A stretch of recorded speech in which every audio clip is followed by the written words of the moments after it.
Hi, I'm Joe Feeks, editor of Poultry Health Today, and with me is Yuko Sato. She is with Iowa State University in the Poultry Extension and Diagnostics Department.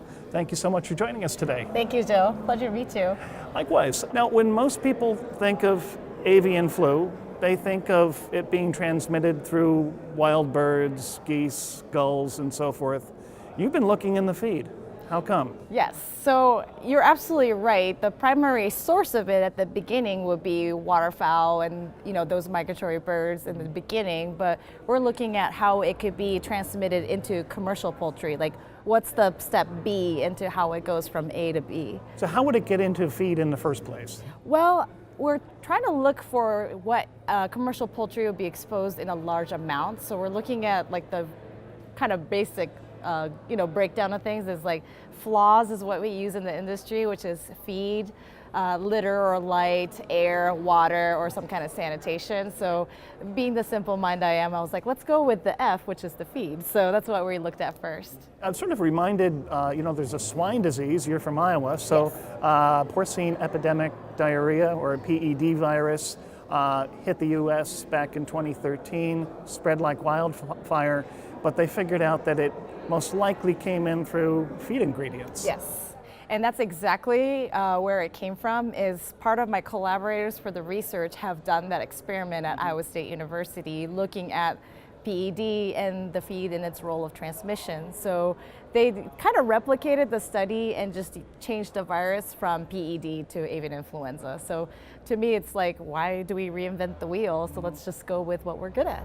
Are there any known outbreaks of avian influenza that were traced directly to the feed? So we looked at some of the previous incidences, but at that beginning time, we didn't have the higher molecular technology available. So there may be some implications, but it's probably easier since the flu virus itself is not very stable.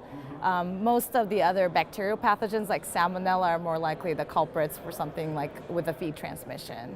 So tell me about your research. What exactly are you doing? Because we're not in the middle of an outbreak right now. Yes. What do you have to sample? So when we started this project was actually at the end or the tail end of the outbreak. So we were actually collecting samples from places who broke with avian influenza. We collected those samples and figured out, how much contamination is there in the barns or in the feed bins that were associated with the outbreak farms. And then the second step of that was like, okay, well, can feed be a media to transmit the virus? So we actually did a limit of detection study and also a stability study to see how stable is the virus in a feed, which is mostly dry. And are you just looking at feed in general, or are you zeroing in on like soybean meal? I know that they found a correlation between PED and soybean meal, for example. Sure. Are there certain feed ingredients that you're targeting? Well, mine is kind of a shotgun approach. So we did the complete mash feed for layers. So most of my research was focused on layer farms. So we did the complete layer mash, but we also did components of the feed. So if they went through, like, let's say, for example, a heat treatment step before they give it to the poultry, or if they just looked at raw ingredients, such as like soybean, in general, the raw ingredients, or maybe because the source is waterfowl, are the feed bins or the feed mills getting contaminated by droppings of the waterfowl that could potentially contaminate the feed? And how long is that going to persist in the feed to be detectable by diagnostics? So, we always talk about biosecurity on the farm. Biosecurity at the feed mill is going to become just as important? Absolutely, and I think that's all part of the whole story is like we all have to be vigilant, and the producers these days are really, really up to speed with biosecurity, and we just have to continue to reinforce ourselves, like let's just remind ourselves about the awful incident back in 2015. So again, we can't have one weak link, we just have to persist together. Now, are there treatments for the feed that might wipe out some of these organisms? Something that you could do on a preventive basis? So there are a couple things out there. The biggest thing is, my research kind of goes in tandem with what the USDA published as far as their research goes.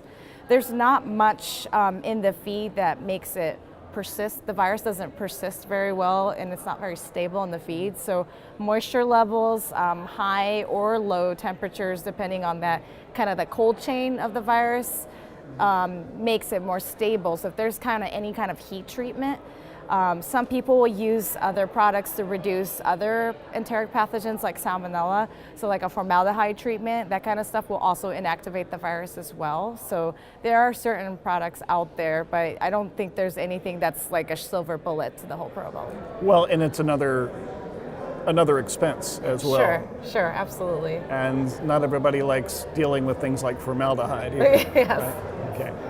So what's the next step in your work? Well, my next step is, I'm the next step, because I kind of, acknowledged what USDA had done, and it's like, yes, this kind of makes sense.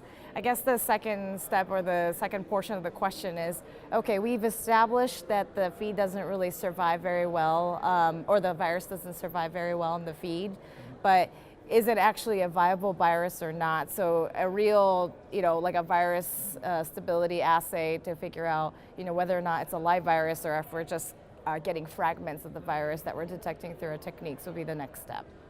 So, in summary, I mean, it appears that the primary route of transmission then would still be from other birds, not through the feed. Is that?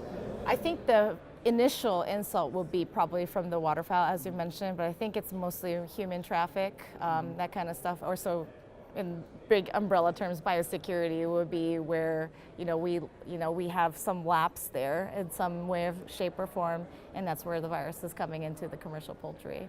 Fascinating. So it seems like you're covering all the bases. Try my best. Excellent. We've been talking to Yuko Sato. She is a veterinarian at Iowa State University. Thank you again for joining us. Thank you.